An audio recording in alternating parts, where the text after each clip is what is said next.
Muy bien. Bueno, gracias. Y vamos a hablar de la masonería. Un tema poco interesante, si es que hay alguno. Pero que nos han pedido tantas veces que hablemos de esto, que un poco vamos a hablar. Pero se nos acaba el asunto enseguida, porque hay una especie de superstición según la cual la masonería está llena de misterio, de extravagancia, contiene una doctrina extraña y atrayente, y no hay nada más lejos de la realidad. La palabra viene del francés, de albañil. No parece muy prometedor un albañil para la extravagancia filosófica. Si pensamos que el creador del mundo es el supremo arquitecto, los albañiles adquieren otra dimensión. Es la masonería una asociación, un sistema civil de carácter benéfico, aunque secreto, lo cual está bien, toda beneficencia debería serlo.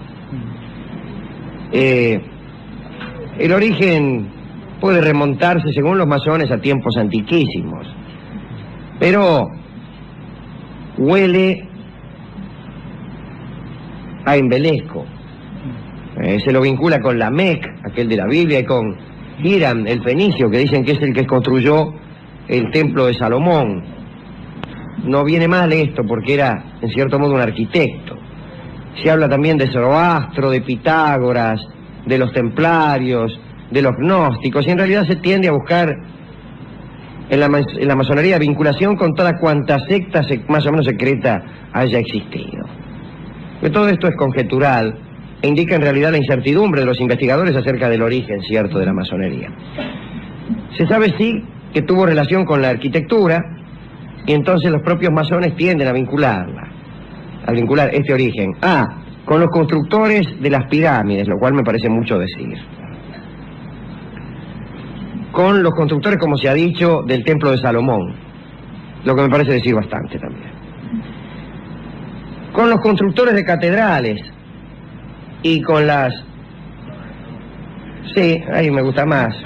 Correcto. Sí, más todavía me gusta con las corporaciones de albañiles un poco posteriores a la construcción de las catedrales. A punto tal que en cierto momento se le concedió a los obreros albañiles, los masones, la libertad civil, una especie de personería, y la exención del servicio de pechero, sería un plebeyo, y tenían que pagar una especie de tributo al feudalismo, se les eximió de ese tributo.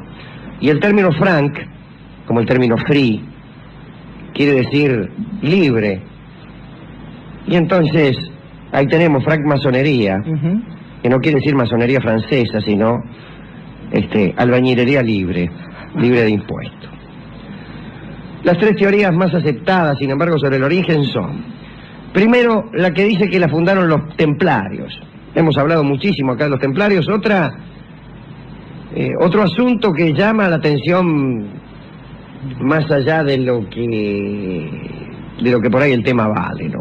Pero bueno, hablamos de los templarios, de esta especie de caballero y monje con la cruz roja y con la túnica blanca, que fueron primero defensores de los caminos para proteger a los peregrinos que iban a Tierra Santa después de la toma por los cristianos de Jerusalén en 1099, que según algunos habían encontrado el Grial ahí en esa porción del templo de Salomón que les habían dado para alojarse.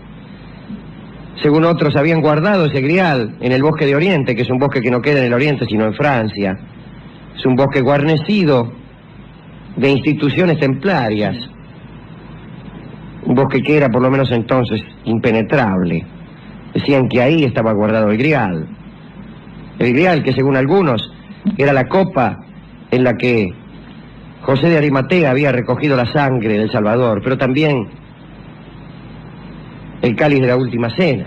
También aquel trofeo, para llamarlo de algún modo, detrás del cual estaban todos aquellos que hacían su juramento como caballeros de la corte del rey Artús.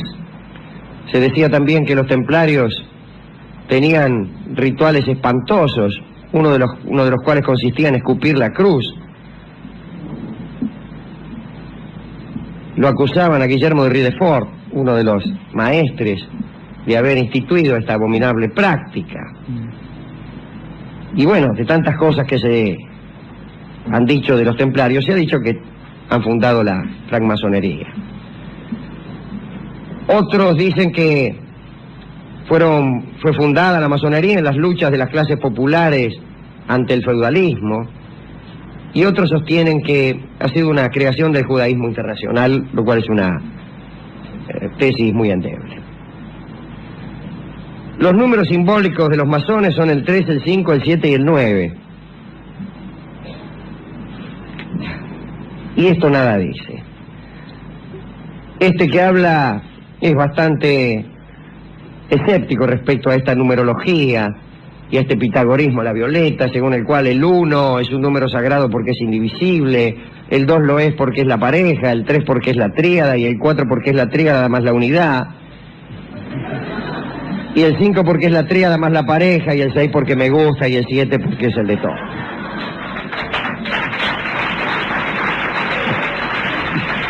No está mal para pasar quiniela, Alejandro. Sí, no está mal para levantadores aficionados de quiniela.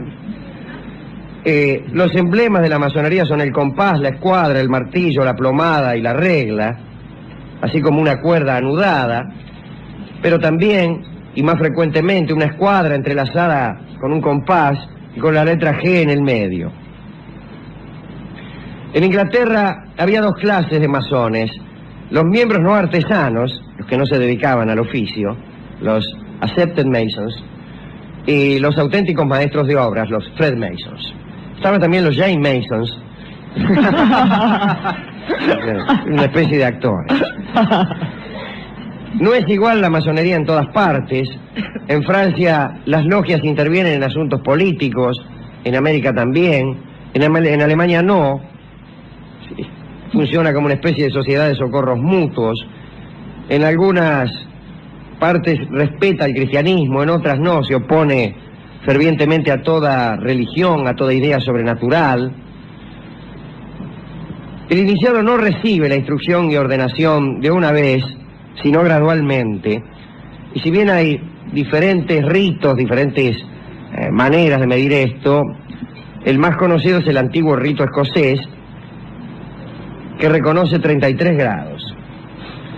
Los primeros son los grados simbólicos, los primeros digo los iniciales, no los demás categorías. Los grados simbólicos son 3: aprendiz, compañero y maestro.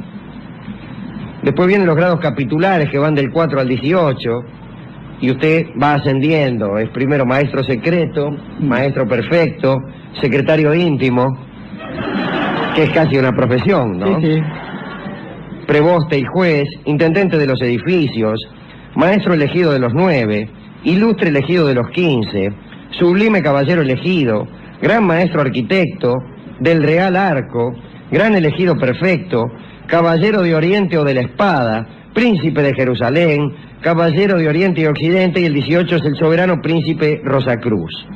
Y después vienen los grados filosóficos o consejiles, que van del 19 al 30, y nos ahorraremos tiempo y dinero diciendo que el 19 es gran pontífice de la Jerusalén celeste, y el 30, gran elegido caballero Kadosh o del águila blanca y negra. Es mucho mejor que auxiliar de cuartas. Y finalmente los 3 grados sublimes, el 31, el 32 y el 33. Y el 33, el más grande, es soberano gran inspector general. El chancho. El chancho. Digo, es curioso cómo el grado más importante, soberano gran inspector general, tiene un nombre bastante menos rumboso que, digamos, gran elegido caballero Kadosh o del águila blanca y negra. Mansa tarjeta debía tener el pibe, ¿no? Sí. Poner todo esto. Ahora, todo esto es secreto. Estamos revelando secretos.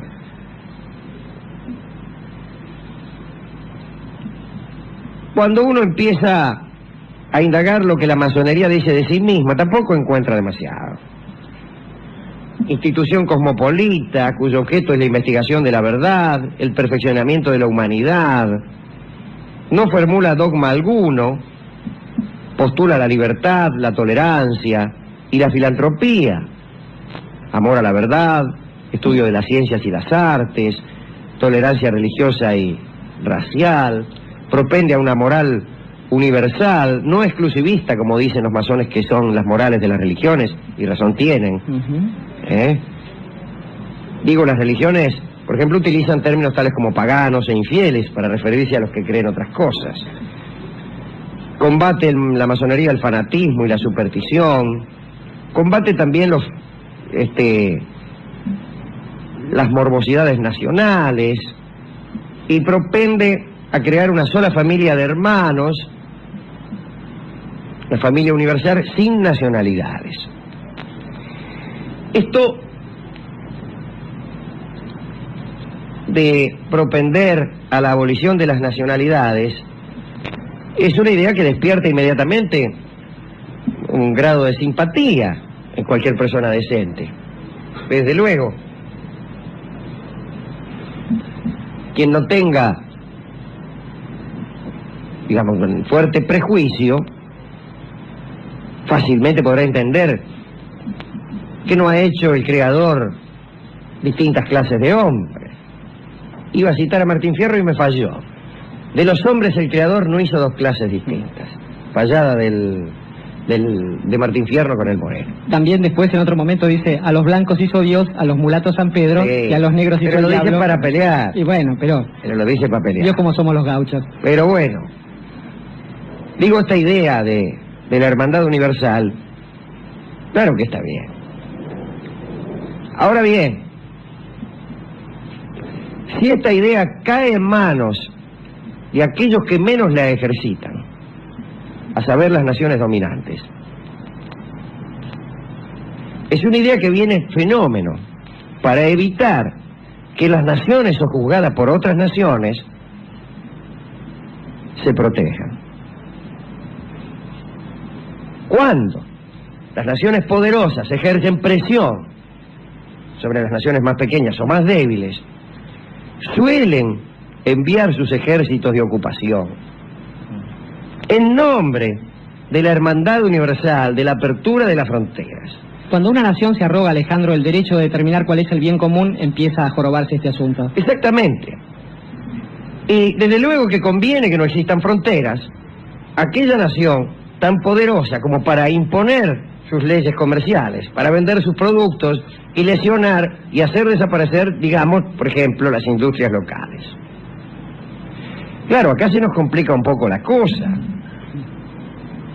porque un tema es la hermandad universal y otra cosa es la desprotección, por ejemplo, de los trabajadores de una nación cualquiera ante la invasión de productos que están confeccionados, están fabricados en una nación más poderosa y más industrializada.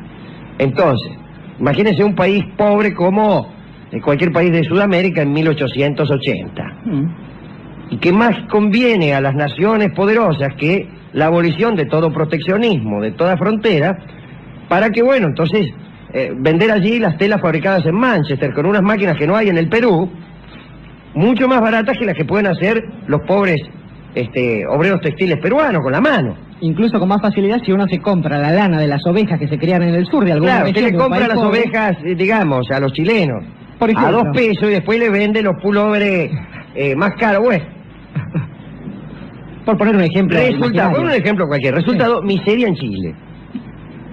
En nombre de algo con lo cual estamos de acuerdo, que es la hermandad universal y la desaparición de fronteras. Pero sucede que quienes menos piensan en la hermandad universal, es decir, aquellos que dominan el mundo y que le imponen su voluntad, son aquellos que utilizan este criterio para oponerse al salvaje nacionalismo de aquellas naciones que tienen la peregrina idea de proteger a sus obreros textiles, oponiéndose a una idea tan universal y tan clara y tan querible y tan amable como la de la hermandad entre los hombres. Con esto lo que quiero decir es que las cosas son más complejas de lo que parecen. Y que a veces no es que uno sea nacionalista por mera morbosidad, y desde luego uno se opone a esa clase de nacionalismos que han hecho muchísimo daño. No por xenofobia, digamos. No por xenofobia, ni por chauvinismo, ni por odio al extranjero. Sino acaso nada más que por proteger a las personas que trabajan en un país. Así que no siempre el paisano prevenido debe mirar con simpatía, no a la idea de la hermandad universal, sino a aquellos que vienen enarbolándola, porque estas doctrinas de orden universal suelen servir únicamente para apagar los tizones regionales, en el orden de la hilandería, pero también en el orden de la cultura. Y así la idea universal de una cultura planetaria suele servir para extinguir para siempre expresiones culturales regionales. Con otro agravante, la cultura planetaria, para hacerlo, para poder servir en todo el planeta, debe ser sencilla, vulgar, elemental y grosera. Es como la relatividad que usted contaba del amigo Sábato. Es como la explicación de la teoría de la relatividad. Para que esté al alcance de cualquier papanatas, debe ser inevitablemente falsa. La cultura planetaria, para estar al mismo tiempo al alcance del delta del Brahmaputra y del delta del Paraná, debe ser inevitablemente vulgar, sencilla y deleznable. Y debe además tener un poder tal que sea capaz de apagar o de enterrar las expresiones regionales y también las expresiones complejas, porque una cultura planetaria necesita entrar rápidamente, no puede detenerse en los meandros de la complejidad, prefiere las rutas rectilíneas de lo vulgar. Digo yo hablando de la masonería.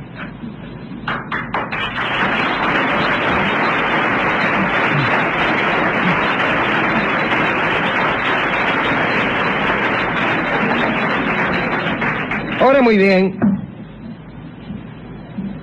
la acuñación de una moral universal tenía que encontrar enemigos en las religiones, ya en otro orden de cosas, estamos hablando de otra cosa.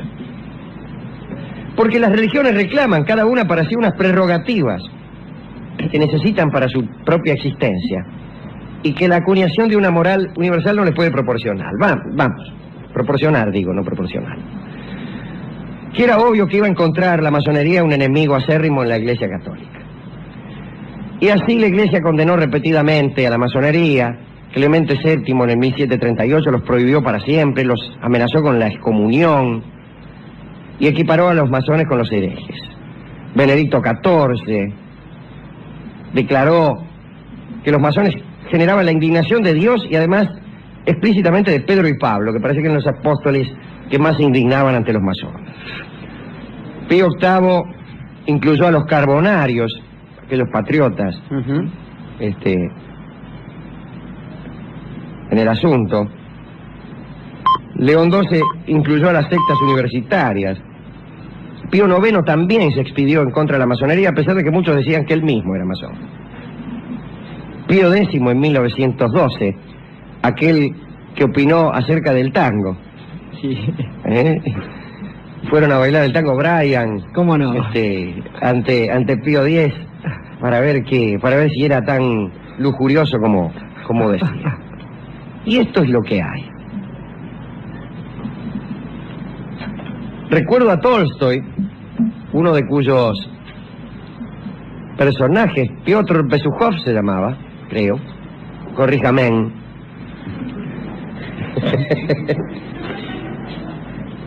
Corríjame si me equivoco. El título de un libro que había escrito un tipo. Corríjame si me equivoco. Y hay un capítulo donde lo inician a Piotr. Y Tolstoy lo escribe con una estudiada oscuridad. No se sabe muy bien qué es lo que le ocurre a Piotr. Lo describe desde las sensaciones, desde cuartos a oscuras, desde presencias misteriosas, de cosas no vistas, y consigue inquietarnos. También consigue inquietarnos la masonería en tanto que no tratemos de ir más adelante, así tal como la hemos descrito, al margen de ese gigantesco paréntesis que hemos hecho en medio de la charla, parece algo que no merecería ni que un papa se ocupara mucho de ellos. Parecen una comisión de fomento, parecen rotarianos, algunos lo son. No se ve para qué tanto misterio. Vamos, ¿para qué hace uno que una secta sea secreta? Bueno, para eludir, por ejemplo, a la policía. Y cuando uno trata de eludir a la policía, se comprende que los fines de una sociedad tal deben estar cuanto y menos en contra de la ley. Digamos, si nosotros 4 formáramos una sociedad secreta para afanar gallineros, Dios no permita, sí. se comprende fácilmente el secreto de esta sociedad. Porque así que se enteraran de que nuestro objetivo es robar gallinas, tomarían recaudos, tales como alambres de púa en los gallineros, guardias armados, gallinas con coraza, etcétera. Tenemos la tapadera de un programa de radio, pero es una mascarada esto, ¿no? Pero si los objetivos de la masonería son muy parecidos al de la Biblioteca Popular Juan Bautista Alberdi de Caseros, donde que se sepa la policía no va muy seguido. Se nota a veces, sí.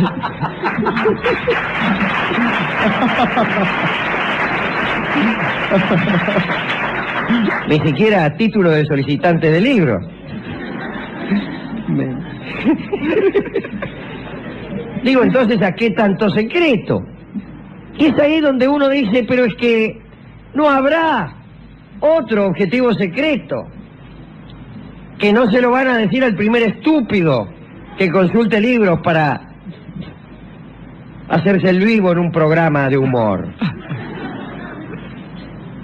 Y mi respuesta ante eso es evidentemente sí. Evidentemente sí. Hay 2 posibilidades. O hay algo que no se nos dice, o hay algo parecido a aquello que Oscar Wilde denominaba esfinge sin secreto. Me gusta más esto último. Hacer creer, rodear de una pompa cuasi sagrada y arcana lo que en realidad son unos objetivos bastante atendibles, bastante amables, pero también bastante baladíes. Y eso es todo lo que puedo decir acerca de la masonería. Ustedes pueden suponer también que, siendo yo masón, me halle en el caso de no poder revelar los verdaderos secretos. Si yo tuviera un gran secreto, queridos amigos que están aquí, tengan la absoluta seguridad de que no lo revelaría tan fácilmente en una visión de radio. ¿A quién dedicar este paseo por la masonería, este paseo por las doctrinas universales que tienen segundas intenciones, este paseo por lo que parece un gran arcano y a lo mejor no lo es? Mi querido gran maestre, es necesario decirle que hay varios grados en esta dedicatoria entonces, porque es menester reconocer que en principio, si hay algo que la masonería ha dado y que todos debemos celebrar, son algunos productos. Pienso en un producto llamado la flauta mágica de nuestro amigo Mozart, donde hay ritos de iniciación. Nuestro querido Papagino los sufre en un par de áreas maravillosas. Pienso en un pequeño relato de otro amigo de este programa, llamado Edgar Allan Poe, donde con frases que nosotros repetimos: por amor de Dios, Montresor, cuando el otro pela una espátula y él cree que es masón y en realidad le van a poner una fila de ladrillos delante de él. El tonel de amontillado. El tonel de amontillado. Después pienso, respecto de los estados nacionales, que me gustan, que nos gustan mucho aquí, esos estados, esos momentos históricos de los estados nacionales, en que un estado y sus representantes ponen el cuero a aquellas cosas que dicen, y hablo de la gente que a partir de 1813, en algún remoto rincón de América, lanzó un par de barquitos a la mar, y en esos barquitos había gente que, como una asamblea había declarado la libertad de vientres y la abolición de la esclavitud, cuando encontraban un barco de esclavos, liberaban a esas personas y no los tomaban como esclavos propios. Digo, no como esa declaración de 1776 en Filadelfia, sino como los comentarios de la asamblea del año 13, aquí en La Patria. Pienso después que hay otros grados de secreto, pienso en esa innumerable cantidad de personas que han debido trabajar en secreto para que alguna causa noble sobreviva y que han sido ocultados después por la voluntad de los estados que se negaron a revelar las cosas. Quiero decir, me parece que hay secretos que está bien que funcionen limitadamente algunas de las personas que ejercen la función de construir la historia en secreto. Tengo un enorme respeto por esas personas. Tiendo a creer que un Estado no debe tener secretos para con aquellos que lo forman. Esto es, cuando hay demasiados secretos ya no se trata de un Estado y de una nación, sino de una clase dominante.